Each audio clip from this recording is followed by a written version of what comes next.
how to upload an Instagram story from PC.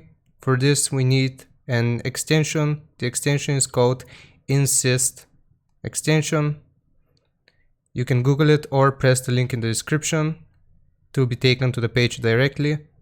So we want to click on the first link, and then we want to press on Add to Chrome. Add extension. So if you've already logged in into the Instagram.com website on your web browser, all you have to do is click on this puzzle piece right here where your extensions are, and then you want to find Insist, the extension we just installed. So if we left click on it, you'll be taken to this page, and all we have to do is click on OK, let's go. Now you will have full access to your account like you do on a mobile phone.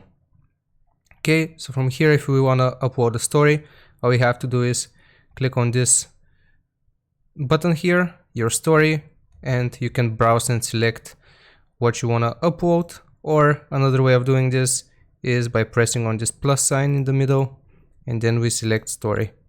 And again, you can browse on your PC and decide what you want to upload as a story.